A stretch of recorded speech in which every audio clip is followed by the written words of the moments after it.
মৰমৰ ষ্টুডেণ্টছ আজি আমি পঢ়িম ক্লাছ 8 মেথছ চেপ্টাৰ নম্বৰ 1 পৰিমেয় সংখ্যা। ষ্টুডেণ্টছ অনুশীলনী 1.1 1 পৰা আমি 10 লৈকে কৰিছোঁ। আজি আমি তোমালোকক 11 পৰা কৰি দিম। তো 11 নম্বৰ কোৱেশ্যনত কি কৈছে চাবা, কি বিধি প্ৰয়োগ কৰা হৈছে লিখা। 1 নম্বৰ কি বিধি প্ৰয়োগ হৈছে, 2 নম্বৰ 3 নম্বৰ কি বিধি প্ৰয়োগ হৈছে সেইটো আমাক লিখিব কৈছে। ষ্টুডেণ্টছ তাৰ আগতে তোমালোকক এটা ফৰ্মুলা দেখুৱাই দিম চাবা। যোগাত্মক অভেদ মানে কি, যিকোনো সংখ্যাৰ লগত 0 যোগ কৰি দিয়ে সেই সংখ্যাটো হলে আমি তাক কি বুলি কওঁ, যোগাত্মক অভেদ। আৰু যোগাত্মক বিপৰীত মানে কি, দুটা সংখ্যা যোগ কৰি কিমান হ'ব লাগিব, 0 হ'ব লাগিব, তেতিয়া আমি তাক কি কওঁ, যোগাত্মক বিপৰীত। আৰু যদি 0 লগত যিকোনো সংখ্যা যোগ কৰি সেই সংখ্যাটো হলে তাক আমি কি বুলি কওঁ, যোগাত্মক অভেদ। তাৰপিছত আমাক কি আছে, গুণাত্মক অভেদ চাবা। তাৰপিছত চাবা তোমালোকৰ পেজত 29 পেজত চাবা, গুণাত্মক অভেদ। যিকোনো সংখ্যাৰ লগত যদি তুমি 1 পূৰণ কৰি দিয়া সেই সংখ্যাটো হলে তাক আমি কি বুলি ক'ব পাৰোঁ, গুণাত্মক অভেদ। আৰু যিকোনো সংখ্যা দুটা পূৰণ কৰি যদি আমি 1 পাওঁ তেনেহলে আমি তাক কি ক'ব পাৰোঁ, গুণাত্মক বিপৰীত বুলি ক'ব পাৰোঁ। ষ্টুডেণ্টছ এই অভেদ দুটাৰে তোমালোকক আমি 11 কোৱেশ্যন 3টা সমাধান কৰি দিম চাবা। ষ্টুডেণ্টছ 1 নম্বৰত কি অভেদ প্ৰয়োগ হৈছে এটা আমাক লিখিব কৈছে। তো চাবা ষ্টুডেণ্ট, প্ৰথম পদ এইটো হ'ল দ্বিতীয় পদ, ইকুৱেল টু কি লিখিছে, প্ৰথম পদটো দ্বিতীয় পদ লিখিছে, দ্বিতীয় পদটো প্ৰথম পদ লিখিছে। তেনেহ'লে ইয়াৰ এনচাৰ তুমি কি লিখি দিবা, ক্ৰম বিনিময় বিধি প্ৰয়োগ হৈছে, ক্ৰম বিনিময় বিধি প্ৰয়োগ হৈছে,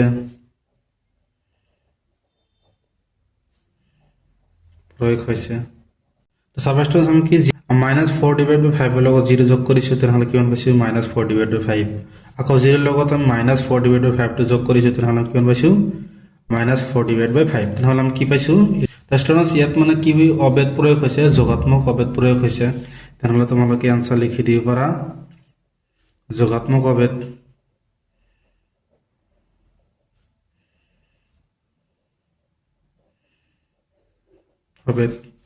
আৰু 2/9 লগত 1 পূৰণ কৰিছোঁ, কিমান পাইছোঁ, 2/9। আকৌ 1 লগত 2/9 পূৰণ কৰিছোঁ তেনেহ'লে আমি কি পাইছোঁ, 2/9 পাইছোঁ। তেনেহ'লে ইয়াক আমি কি ক'ব পাৰোঁ, গুণাত্মক অভেদ। তেনেহ'লে এনচাৰ কি লিখি দিবা, গুণাত্মক অভেদ।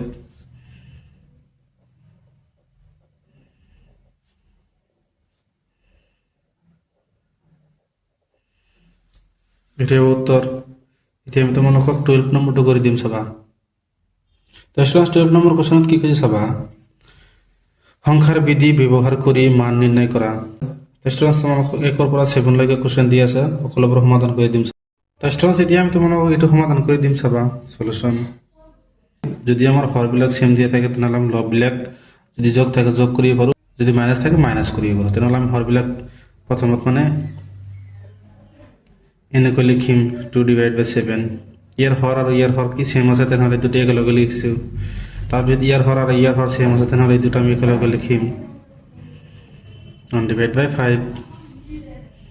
তাৰপিছত চাবা এইটো আমি হৰ দুটো সেম আছে, আমি সেম লিখিম।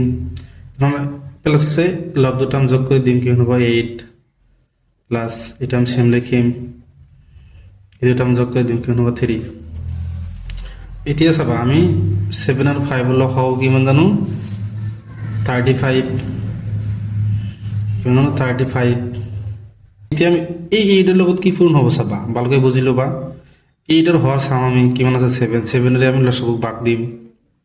কিমান যাব 5 বাৰ যাব 5টো এই লগৰ লগত পূৰণ হ'ব, প্লাছ চেম এইটো এনেকুৱাই হ'ব। 3 লগত কিমান পূৰণ হ'ব, 7। কিয়, কাৰণ এই 5ৰে ইয়াক ডিভাইড কৰি দিয়ে কিমান হ'ব 7টো লগৰ লগত পূৰণ হ'ব। তাৰপিছত কি কৰিবা, এইটো কিমান 40, এটা কিমান হ'ব 21/35। দুটা যোগ কৰিলে কিমান হ'ব 61/35। এটা সমান হ'ব কি উত্তৰ। এতিয়া আমি তোমালোকক 2 নম্বৰটো কৰি দিম চাবা। ষ্টুডেণ্টছ এতিয়া আমি এইটো সমাধান কৰি দিম। এইটো আৰু এইটো কমন ল'ব পাৰোঁ, কমন লোৱা 670 ইনটু ইয়াত কিমান থাকে 7/11 প্লাছ 1/3। চাবা 670 ইনটু এইটো আৰু 3 আৰু 11 লসাগু কিমান জানো আমি 33। এতিয়া আমি কি কৰিম, 7ৰ লগত কিমান পূৰণ হ'ব চাবা, 7 হর কিমান জানো 11 11 রে 1 ডিভাইড করে দিয়া কিমান হবো 3 3 টু লব লগত পূর্ণ হবো প্লাস 3 রে আমি 1 ডিভাইড করে দিম কিমান 11 11 টু কার লগত পূর্ণ হবো লব লগত মানে অনর লগত সবা 6 7 0 3 7 গুণ 21 প্লাস 11 গুণ 11 ডিভাইড বাই 33 যোগ করলে কিমান হবো 32 ডিভাইড বাই 33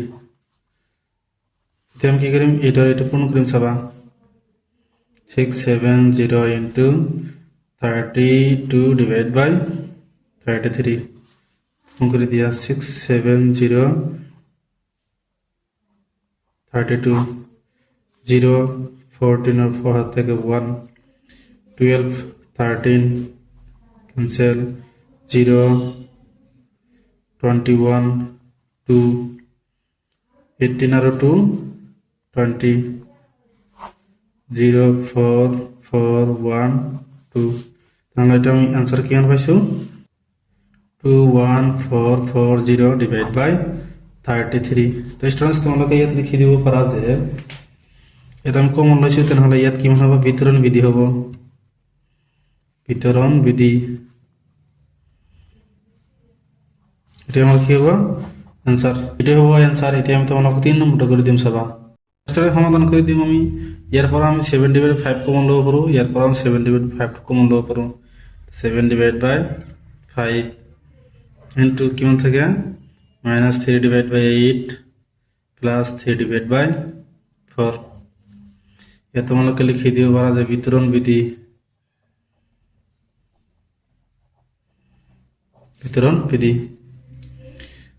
তো সবা 7 ডিভাইড বাই 5 8 আর 4 লখাগম কিমান জানো 8 এ জানো এত লিয়ে দিয়া 2 রে ডিভাইড করি পড়ুম 4 2 তারপর 2 1 তারপর 1 1 ভাগ যেটা না সেম লিখে দিবা 2 2 গুণ 4 4 2 গুণ 8 8 গুণ 8 8 গুণ 8 তেন লখাগম কিমান পাইছো 8 এতিয়া মাইনাস 3 লগত কিমান পূর্ণ হ'ব চাবা 8 রে লখাগম ডিভাইড কৰি দিয়ে কিমান হ'ব 1 माइनस 3 লগত কিমান পূর্ণ হ'ব 1 প্লাস 3 লগত কিমান পূর্ণ হ'ব চাবা 4 ৰে 2 8 ৰে ডিভাইড কৰি দিয়ে কিমান হ'ব 2 2 2 3 লগত পূর্ণ হ'ব তে কিমান 7 ডিভাইড বাই 5 এটা কিমান হ'ব -3 কিমান হ'ব 6 ডিভাইড বাই 8 তো 7 ডিভাইড বাই 5 এটা কিমান হ'ব 6 এর পর 3 মাইনাস করলাম কিমান জানো 3 এ জানো ডিভাইড বাই 8 ভগ্নাংশের সংখ্যাবিলাক যদি পূর্ণ হিসাবত থাকে লব আর লব পূরণ হব হর আর হর পূরণ হব 3 7 গুণ 21 5 into 8 মানে কিমান হ'ব 40 এটা আমার হবে কি आंसर এতিয়া আমি 4 নম্বরটা করে দিম সাবা তো স্টুডেন্ট সাবা ইয়াত আমি কি করিম বিতরণ বিধি ব্যবহার করিম -5 ডিভাইড বাই 9 টু ইয়ার লগত পূর্ণ আছে ইয়ার লগত পূর্ণ আছে পূরণ করে দিম আমি -5 divided by 9 into -27 divided by 15 plus এটা লগত এটা পূর্ণ আছে 36 divided by 25 into -5 divided by 9 সবা আমি এই 5 এর 1 গুণ ডিভাইড করে কিমান হয় 3 3 রে যদি আমি 1 ডিভাইড করে কিমান হয় 3 9 গুণ 27 মানে এই 9 আর 9 ক্যান্সেল যাতে না হলে কিমান থাকে মাইনাস আর মাইনাস পূরণ করলে কিমান জানো আমি প্লাস তো এর কিছু নাই মানে কিমান আছে 1 প্লাস আমি 9 এর যদি 1 ডিভাইড করি কিমান পাও 4 9 গুণ 36 5 এর যদি 1 আমি ডিভাইড করি কিমান পাও আমি 5 এ পাও তাহলে আমি কিমান পালো মাইনাস প্লাস এ মাইনাস কিমান পাও 4 divided by 5 তাহলে এটা আমি কি লিখি পারো মাইনাস আর প্লাস পূরণ করলে কি হবে মাইনাস 1 minus 4 divided by 5 এটিতে আমি কি করি এই সংখ্যাটো ইয়াৰ লগত পূরণ করি 4 টো মাইনাস করে দিম 5 1 গুণ 5 minus 4 divided by 5 তাহলে এটা আমি কিমান লিখি পারো 1 divided by 5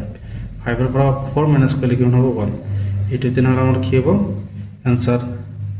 তোমাকে ইয়াত লিখি দিও পড়া যে বিতরণ বিধি বিতরণ বিধি লিখি করা, যেহেতু আমি একটু বিতরণ করে দিছি, এটা আমার অ্যান্সার হবো। এটি আমি তোমার 5 নম্বরটা করে দিম সাবা। এতে আমি 5 নম্বরটা সমাধান করে দিম তো সাবা। আমি এটা আমি কিভাবে লিখি হলো 3 টা ডিভাইড করলাম কি জানো 1, তেন হলাম কি পালো 2 ডিভাইড বাই 3 প্লাস 1। স্ট্যাটাস এরপর আমি কি কমন লব পারো, এরপর আমি 2 ডিভাইড বাই 3 কমন লব পারো, আকৌ এরপর 2 ডিভাইড বাই 3 কমন লব পারো সাবা, প্লাস কি বললাম 2 ডিভাইড বাই 3 আমি প্লাস 2 ডিভাইড বাই 3 কমন লম। এরপর আমি এটু কমন লইছি, তাহলে ইয়াত কিমান থাকে মাইনাস 1 ডিভাইড বাই 4, প্লাস এরপরে আমি কমন লইছি, তাহলে কিমান থাকে 1 ডিভাইড বাই 2 সাবা। এটা আমি কি করিম, এটু ইয়ার লগত পূরণ করে ইয়ার লগত যোগ করে দিম, 2 প্লাস 3 ডিভাইড বাই 3, 3 1 গুণ 3 প্লাস 2 ডিভাইড বাই 3, এটা পূরণ করে দিয়া এটা আমি দেখি কিরম লক্ষ্য করলাম 4 আর 2 লক্ষ্য করলাম কিমান জানো 4 জানো। এতিয়া মাইনাস 1 এর লগত কিমান পূরণ হবো চাবা, এই 4 এই 4 ডিভাইড করে দিয়ে কিমান হবো 1, 1 2 লগত পূরণ হবো, প্লাস এতিয়া এই 1 এর লগত কি পূরণ হবো চাবা, এই 2 রে 4 ডিভাইড করে দিয়ে কিমান হবো 2, 2 2 লগত পূরণ হবো চাবা। এটা যোগ করলে কিমান হবো 5, 5 ডিভাইড বাই 3 প্লাস 2 ডিভাইড বাই 3, মাইনাস 1 আর 1 পূরণ করলে কিমান হবো মাইনাস 1, 2 1 গুণ 2 ডিভাইড বাই 4, so 5 ডিভাইড বাই 3 প্লাস 2 ডিভাইড বাই 3, 2 এর পর 1 মাইনাস করলাম কিমান জানো 1 ডিভাইড বাই 4, 4 এর 1 ডিভাইড করলাম কিমান জানো 2, তাহলে কিমান থাকে 5 ডিভাইড বাই 3 প্লাস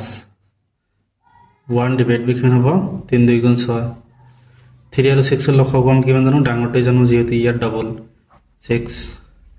তো 5 এর লগত কিমান পূর্ণ হবো চাবা, এই 3 রে 1 ডিভাইড করে দিয়ে কিমান হবো 2, 6 ডিভাইড বাই 3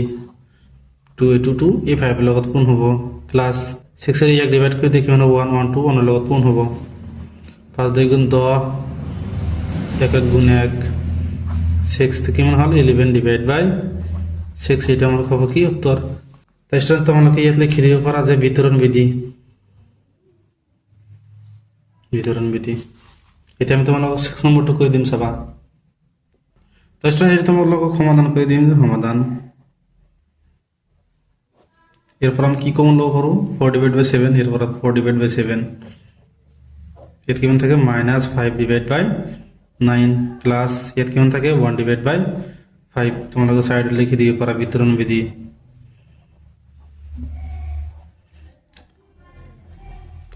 4 ডিভাইড বাই 7,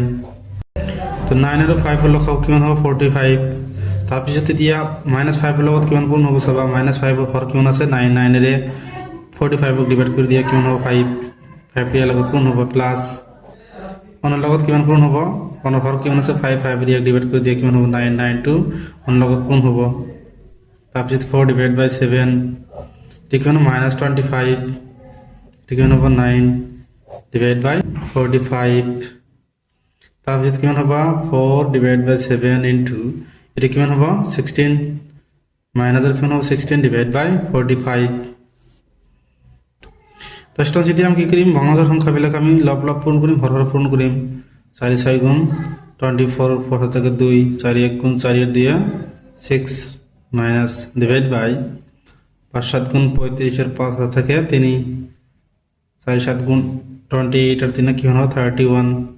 তাহলে আনসারটা কিমান হ'ব -64 ডিভাইড বাই 315, এটি আমার হ'ব কি আনসার। এটি আমি তোমালোকক 7 নম্বৰটো তোমালোকক সমাধান কৰি দিম চাবা। তো স্টুডেন্টস ইয়াৰ পৰা আমি 2 ডিভাইড বাই 3 কমন ল'ব পাৰোঁ, ইয়াৰ পৰা 2 ডিভাইড বাই 3 কমন ল'ব পাৰোঁ, তেনেহ'লে এই দুটা আমি লগ কৰিম 2 ডিভাইড বাই 3 ইনটু -5 ডিভাইড বাই 7 প্লাস 1 ডিভাইড বাই 14 ইনটু 2 ডিভাইড বাই 3, এটা আমি সাইডত লৈ যাম 1 ডিভাইড বাই 6 ইনটু 3 ডিভাইড বাই 7,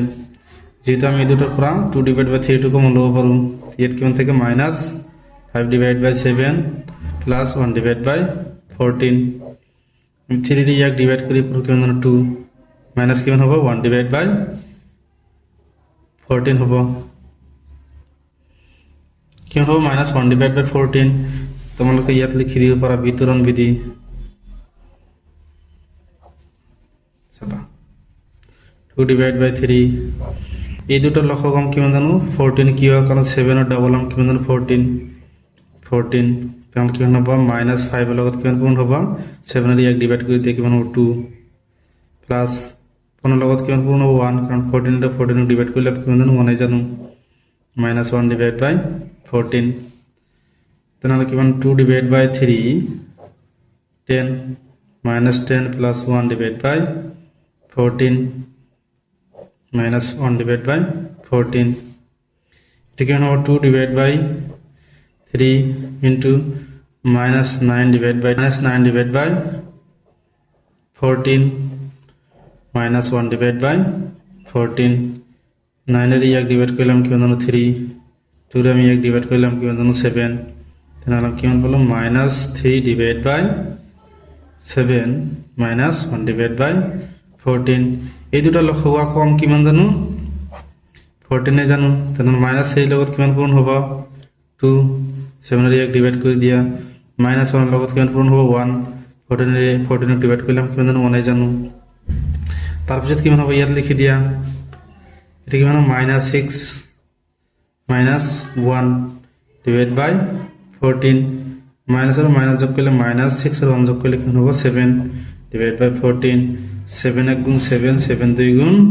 14 তাহলে आंसर আমরা কি পাবো -1 ডিভাইড বাই 2 এটাই আমার উত্তর তো স্টুডেন্টস এর লাগে করে বললো কি আসলে স্টুডেন্টস ভিডিওটা ভালো লাগলে চ্যানেলটা সাবস্ক্রাইব করে দিবা থ্যাংক ইউ স্টুডেন্টস